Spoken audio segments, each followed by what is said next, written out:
Okay, no, I'm on a bit of a mission here to break down the nuance between the Ukraine and the Russian war.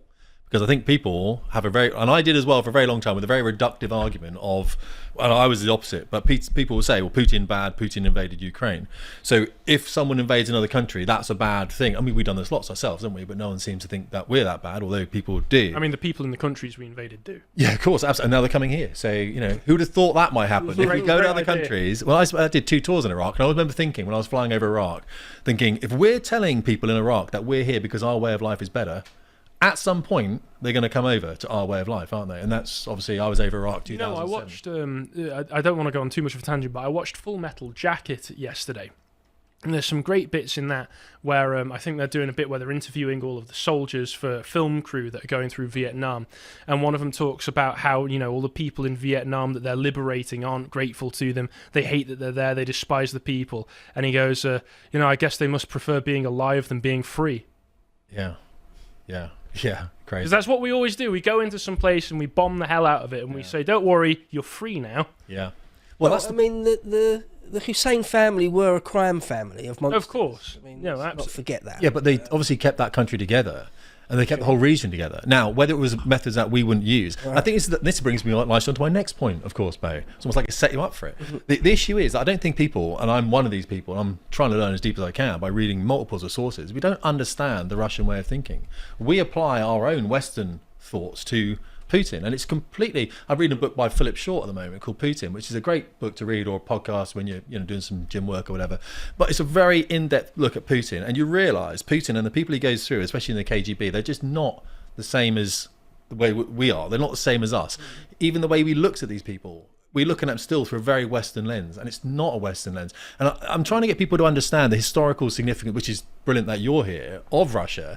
And is it Kievan Rus, where the principality that started, pretty much around the Kiev area, back in the 9th century, and the multiple of tribes that then went out, of course, from there into the steppe lands, wasn't it, in the forested areas, and Moscow grew up as one of the main sort of areas and stuff like this. But people don't realise that. And so when we look at the Russian-Ukraine war, of which I am not an expert at all, by the way, you have to look at it from Putin's point of view of why he thinks that Ukraine's so important to him, and he really sees it as the birthplace of Russia. So how do you argue with that? And who are we to argue with that? Because we see it as a buffer, don't we? So we say, well, and I used to say this a lot, Putin doesn't want NATO on its doorstep. And when we look, and I'm going to say this as well now, when we look at America and bringing in democracy around the world, of course, everyone must want democracy, of course. And if they don't, we're going to give it to them, and they're going to love us for it. Freedom is the only way. Exactly. Yeah. Well, there's another great line for Full Metal Jacket where one of the squad leaders they're speaking to says, "We're here because in every G is an American waiting to get out." Right. That's the mentality. It probably is. He would not want freedom and jeans and Pepsi or whatever it might be. But the truth of the matter is, I mean, it's we're forcing it, aren't we? But when we look at how many US bases around, I mean, what has Ukraine got to do with the North Atlantic Treaty Organization? Let's be honest with you. I mean, are we just spreading this now to everyone? With the EU, you can kind of understand. NATO? Really? Can we there's all this stuff, but also Russia hasn't got any bases next to America. And if you had Russian bases in Mexico and Canada, I think you could sort of understand America going, well, we want these places, but it doesn't. So I think Putin has a point. And whether we like to think he has a point or not, let's pretend he does. Put yourself, this is what you used to do in the military, let's red team stuff. Let's think about what the enemy thinks, because that's really the only vote that matters, not what we think, right? Because I couldn't care less what we think, because the enemy's going to think differently. Let's put ourselves in the shoes of the enemy. We want to see Russia as the enemy. Russian people, the enemy? Since when were Russian people the enemy of us? I'm absolutely, I speak to Russians online, when they're not the enemy of us. So obviously Putin wants to keep Ukraine within the sphere of influence of Russia, as he did with Georgia, South Ossetia. We all know the history of that stuff. Very reactionary to his wars. Something happens, he goes in, solves it, might leave a few people there, comes back out again. I don't think people fully appreciate the sort of history and the significance between Ukraine and Russia. That's where I'm coming from. And why are we not educating people on this?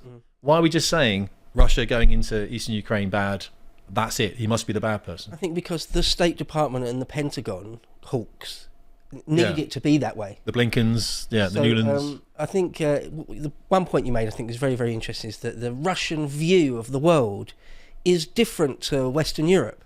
and America. Yeah. It's a fundamentally different worldview. In fact, to the point almost where it's cliche, where people have said that for hundreds of years about the Russians. Say that during the 19th century Crimean War, is that don't try and understand the Russian mindset, right, because unless you grew up Russian, you won't. Yeah. And we mentioned just before he was on camera about the Tucker Carlson Putin interview, which I thought was very, very interesting. And I actually did a bit of content with Apostolic Majesty. Go on lotuseaters.com to check out one of the older Epochs episodes where we spoke for a couple of hours or more, breaking down what Putin said in that interview. Yeah, so I saw that one. And again, you're going back to the Kievan Rus. Yeah. You're going back the best part of 1,000 years of history. People don't understand it. Just one example. In the 14th century, the Mongols annihilated Kiev. Yes, absolutely. Right? They completely invaded and occupied Russia, Novgorod and stuff, and the Duchy of Moscow for generations. The Golden Horde. Okay, in Western Europe, we have got none of that. That's just not in our psyche. That's just not in our history. That's just one tiny example. Well, to add to what you're discussing, what it sounds to me like you're both saying is that in Russia they have a much longer historical memory, where they see themselves as the inheritors of an incredibly long lineage of a civilization that was gifted to them by their ancestors. Whereas in the West, we're explicitly and purposefully taught to think almost the opposite, or certainly not in that way, where our ancestral memory is disconnected from us, where we're told that most of your history was wrong, most of your history was evil, you need to cut yourselves off from it, you need to dismiss it.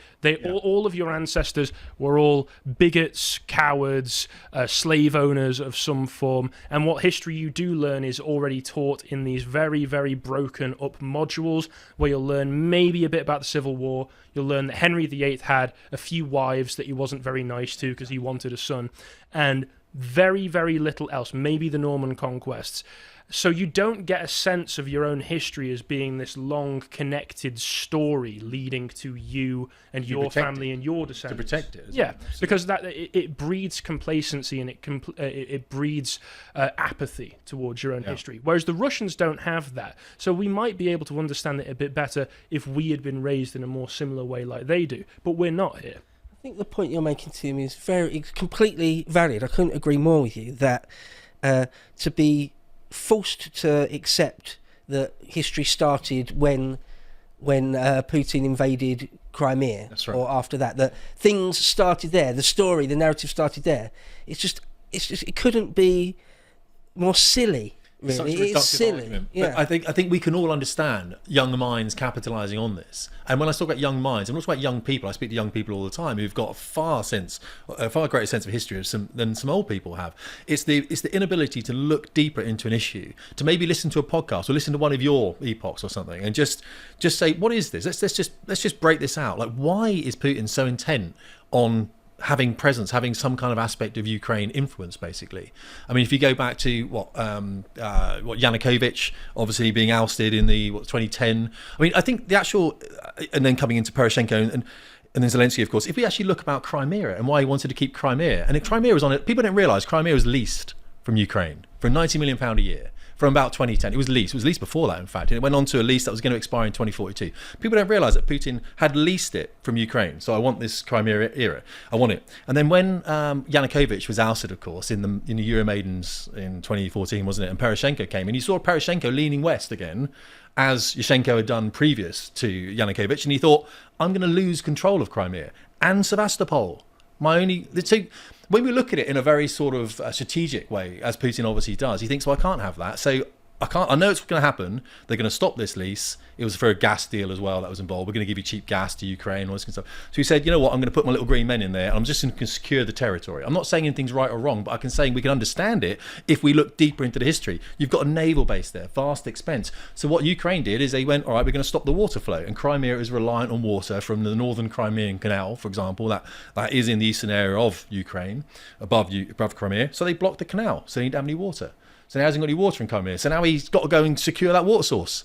Well, eventually we do. We go into, that's what he does. We think, all right, we're Russians. We're going to go and secure that water source. We're going to secure some mineral wealth and some gas aspects of. You can see how it builds. It's not just a case of we're going to go and take eastern Ukraine. So the Russian bear was being poked rather than the Russian bear is innately aggressive and mad. So Right. I'd say about NATO as well. I think one of the common things I used to talk a lot about before I started reading deeper into it was the NATO expansion or EU expansion. Like this, we can see if NATO keeps walking up to that border, you know what I mean? NATO, people say NATO's already on the border. Yes, he doesn't want it even more on the 1,200-kilometre border, does he? He already knows NATO's on the border, on the northern states and everything, so he doesn't want that to be exposed. So he hasn't got a buffer. And whether we think NATO is compliant and it's not going to invade, it doesn't matter what we think. It's what Putin thinks. And Putin doesn't think the same as us, nor do Russian people. You know what I mean? Their history is of him being invaded, isn't it? We haven't been invaded since 900 and something. You come out with some facts and figures. 1066. Oh, so 1,000 years or whatever. You know, we haven't technically been invaded. They have. That's the problem. And where were they invaded? Across the Ukrainian areas, across the whole of Eastern Europe, sort of thing. So they are very worried about that, and he just wants to make sure that border's secure. I used to reduce my argument down to that, NATO expansionism. But it's more than that. It's deeper and more historical than that. And I don't think we live in a world right now, or scrolling Instagram, whatever it is, that allows that kind of depth of research, all that understanding. I think as a nation, we're capable of it because we should realise how the English, especially the English, are being reduced. How the pint was a classic example. Can you imagine that? I mean, you can imagine when that flag, the English flag was out someone's window, wasn't it? A white van man's window. Emily Thornberry, remember her post on that, and she had a go at that, didn't she? I mean, this is the Englishman that is being reduced now. The English history is being... So we should be invested in looking at other people's histories, let's just say, in this particular case, Russia. Why are they doing this? Why is Ukraine pushing against it? Why is Ukraine leaning to the EU? What's that about? But we don't. We just say, Russia bad. How am I, a 20-year veteran Royal Air Force officer, actually sort of being like a Putin apologist here? I'm not. Yeah. You know what I mean? But it's weird. You think it's weird? Why am I doing it? Just because I open my eyes a little bit and go, right, what's the detail? What's it about? Let's flush it out a little bit. And I'm angry at that 2/3 pint thing as well. But that's what I get whenever I say anything like this. You get immediately accused of being a Putin apologist, or you're being paid by Russia or something. It's like, no, I'm just talking about history. I'm just talking about reality. That's all. Yeah, or attempting to. exactly. Right. Yeah, Because if you look at the relationship between Kiev and Moscow, yeah, just that, sure.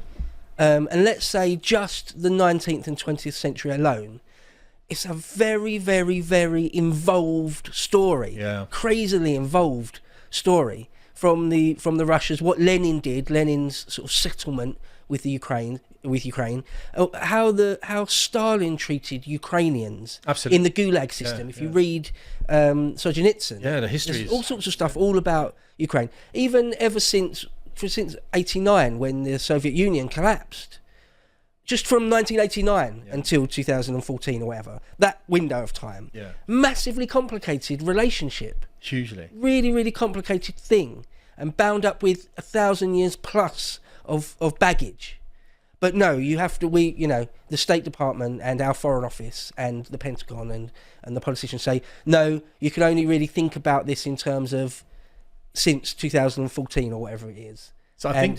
and Zelensky's a new Churchill, Putin's a new Hitler, and he must have endless money, and they'll stay there until the job is done. And that's one of the things, like, for example, that's just one more example of how low resolution it is, and deliberately so. That they all trot out the same line. It's obviously the agreed line, literally, is as long as it takes. Yeah, they do. Or Putin's Hitler and stuff, that kind of labelling, don't they? For as long as it takes until they win. What are you talking about? Yeah, what do you mean winning? Well, again, that was basically Churchill's whole thing after Dunkirk, was to just carry on the fighting however you can until essentially America can come in. Or, well, in the Second World War, it was until America and the Russians can come in. But now we're against the Russians again. So I think the idea is, again, you paint Putin as a new Hitler, and then you keep the war rhetoric hot. You make sure that there is a division where rhetoric is consistently ramping up until it does eventually come to on-the-ground actual conflict between maybe the other Western nations, not just Ukraine and Russia. And then you have in the people's mind this idea that, they are evil incarnate, the people that you're fighting against. I mean, the same thing was in the First World War as well, wasn't there? There was a atrocity propaganda that the Germans had been going through Belgium and like spearing babies or something. So there's always, in the ramp up to war, this kind of atrocity rhetoric or this us v them mentality rhetoric that's ramped up to get the population ready for if there is combat. Yeah, but the idea of having endless money, essentially, staying there until as long as it takes, until the job is done, until there's victory. So you're talking about surrounding Moscow.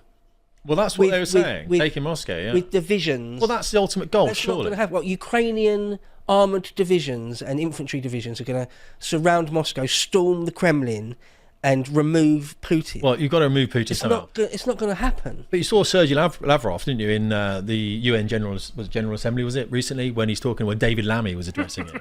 I mean... As a black man, David Lammy was addressing But look at the because intellect. Look at the delta of intellect between those two men. I mean, Sergei Lavrov is the longest-serving Russian diplomat since the Tsarist era. If I consider David Lammy's intellect, I might get us banned off. It is awful. Carry on. Well, I'm not hating on the individual, you know what I'm saying? I'm not that kind of guy that does that. But it just is ridiculous that he's addressing literally the president of a Slavic nation, and he's talking about, David Lammy's talking about slavery.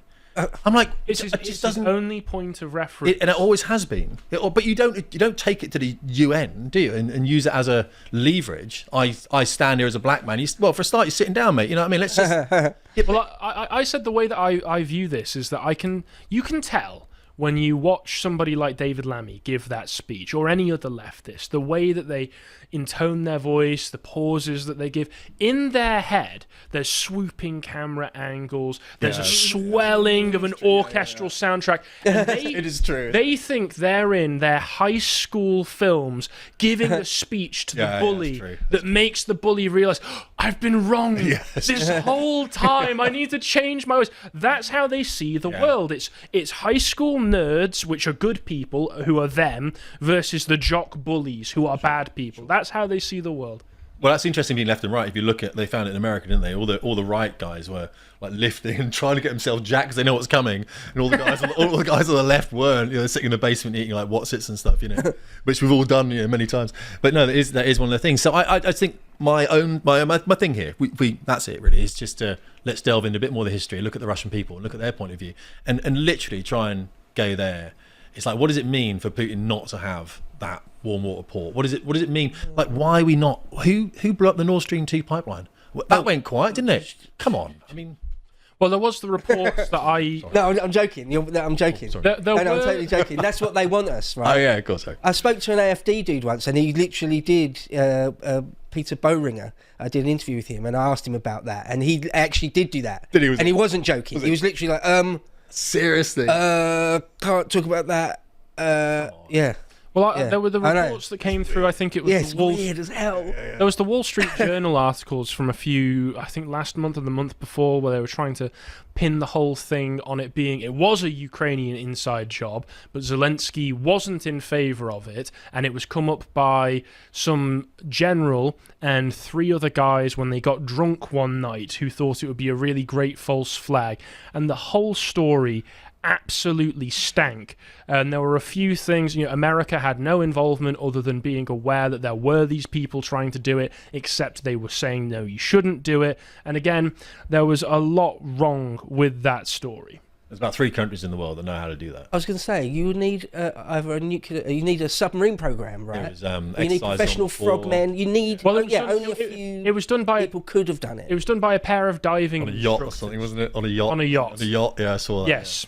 And they managed to get into exceptionally they managed to sail into foreign waters in the dead of night, but one of them got caught on a flash from a speed camera, I think, if I remember the story correctly, and one of them the whole thing made no sense. That's why they put these things out, multiple stories, to get us all talking about other stuff, whereas the truth is, to do that, you need a military that can do that. And that is expensive equipment, it's expensive training, and it takes an exercise off whatever coast, Norwegian coast, whatever it was at the time, to be able to do that. Sorry, the chat is... Has it gone mad, is it? The chat is cocking an eyebrow saying, did he do it? Yeah, why not? Sure. Did he do it? Did he did everything else that he did? Throw that on his rap sheet. We're not talking about that, are we? But one other thing I'd say about the idea of victory conditions, of Ukraine winning. Yeah, fair, valid point. It's there's these bits of the Donbass and bits of eastern Ukraine. Sure. that are occupied essentially by Russia. I don't see how, short of a full-blown conflagration, Yeah. with lots of European countries or the American army actually sending in thousands of Marines or US infantry divisions and stuff. There's no way to really take that back off of Russia.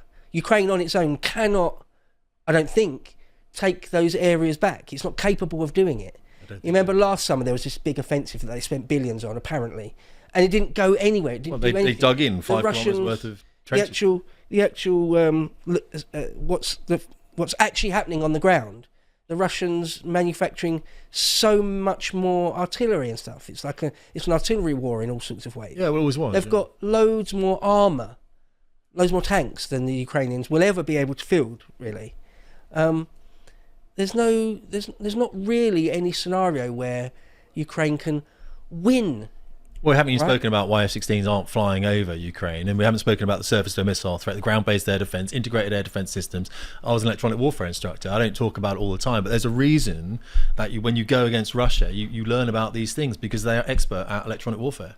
And someone like Nancy Pelosi or Chuck Schumer or whoever our Prime Minister is, or someone at the Pentagon, they don't like to talk about that Russia does have the biggest nuclear arsenal, right? It comes up every now and again. Sure. Oh yeah, there is a possibility of a sort of full nuclear exchange and a nuclear winter and stuff, yeah. But let's just not talk about that. Let's just talk about staying as long as it takes and keep giving Zelensky billions. Let's just talk about that instead. It's so low resolution that it's not making any sense. Well, I suppose it's not supposed to make sense. It's supposed to allow us to give on a Lend-Lease deal all the weapons, and then we can start rebuilding our own. The money goes back into industry that I'm obviously banned from, which in a way is probably a good thing, defence. And then even though I've been asked to rejoin the Air Force, but that's because they haven't got any instructors, so understand that. And then all of a sudden we're just rebuilding, we're employing people to make missiles, to make bombs in the UK, employ people, they go and buy TVs, they go to the supermarket, spend money, it regenerates the economy. We understand how it works. It's not saying it's a bad thing. It comes around all the time, doesn't it? Iraq, Syria, Afghanistan, Libya, whatever the next one is. Russia's the next one, Iran's giving the next one. It's a continual one, the spread of democracy around the world. I get myself banned from my own, you know. But it's a lot more about the old money. I just think it's a money generation. You cannot have a standing army. This is the problem that the UK has at the moment, where we've dropped down to such a this is why we're losing. This is why instructors have gone. We can't get instructors in the fast jet. Our fast jet pipeline it's not. We haven't got an indigenous British fast jet pipeline right now. We cannot train people on fast jets because the instructors aren't there. We're sending students and instructors to America and Italy to train them, because up at North Wales we don't have enough instructors to train our students. And we always said back in 2010 when we privatised the whole thing, you know, unless we actually look after these instructors and we grow indigenous instructor capability, we're going to lose this. And now I'm being called by the Air Force, have you thought about rejoining? I understand it at the age of 50, you know, with a neck like a giraffe, do you want to get back in a fast jet cockpit? Not really. But let's have the conversation, because I still believe that we need to be looking after our own military, looking after our own. We just have to, unfortunately. And I have that thing in my head that, you know, I'm always a bit of self-sacrifice. Fine, let's have a think about it.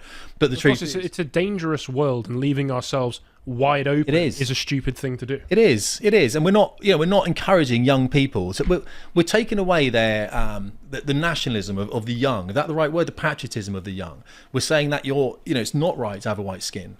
You can't have a pint in the pub anymore. I mean, I'm sounding like, I'm here, sounding like one of these guys, raging on about stuff. But the truth is, I still believe if we lose that in our own country, we're never going to get it back. And we're never going to get it back. All we do is be flooded with a lot of immigrants. We'll dilute the whole nationalist feeling that we used to have. We won't have that. I'll tell you what, when the country becomes 50% non-English, we just have to invert our own flag, won't we? It's going to be that, unfortunately. So in summary, I think we need to look a bit deeper into the Russian thing, because it's probably happening to us on a different kind of scale, and try and work out what actually is happening there. And I must admit, I haven't even looked at your comments there, but I do think it's a really good point you made, and I've seen lots of people make it, and I put a lot of stock in it, that we're giving them, Britain and America and other countries, giving them lots and lots of materiel, and it's to clear out our stock, so we have to spend big budgets on getting all the new stuff. LifeX, you've either got to destroy it or you give it away. You lend-lease it. You go, I'm going to lend you this, and if you use it, you pay me for it, which they are going to use it, of course, and that means we can build more. I mean, that whole dynamic has also got baked into it the loss of an entire generation of Ukrainian menfolk. And this is the awful and thousands of Russian soldiers. We're not even talking about. But they're just completely expendable. But it is that Madness. But it's always been What done disgusting, like that. I know that's the thing. I get grotesque that as thing. well Yeah. by people who are there saying we're doing the right thing, Like you think it's the right thing. I'm sure the families in Ukraine and I'm sure the families in Russia don't think it's the right thing to do. And I always say winning was not doing it at all. So Yeah, right. winning was having a conversation 2014 and going, we're being pushed into this, aren't we? And we're being agitated by Russian troops in East. Of course we are. We understand that, and we're shelling. Understand it. As a final point, I think to close off this conversation, if that's all right, gentlemen. Yeah. I will say winning would have been an actual serious peace talks at the beginning of the conflict Absolutely. that were going on in the early 2022, and that were cut off because of the fact that Ukraine, yes, did manage to be a bit more successful in pushing away the Russian forces than they were expecting to at first, and also because of agitation and encouragement from people like Boris Johnson, who went over there and said, we will give you all the support for as long as you need, into perpetuity, forever. We will support you forever. And as you say, what does this mean? This means that an entire generation of Ukrainian men have to go to their death. And if you actually look at the Foreign Affairs article that was talking about that, there was a remarkable amount being put on the table, even by the Russians, because the Russians did not want an extended, dragged-out military conflict in Ukraine, probably because they were worried, rightfully so, that if it went on long enough, that America would try to involve itself more and more into it. They even said, there was no guarantees made, of course, but they even said that they were willing to speak about Crimea at the time.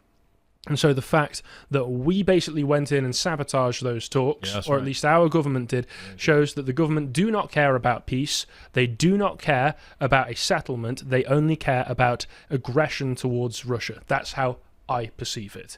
And if you watching this, if you hate Russia and you want us to, win a military conflict against Russia, that's your business.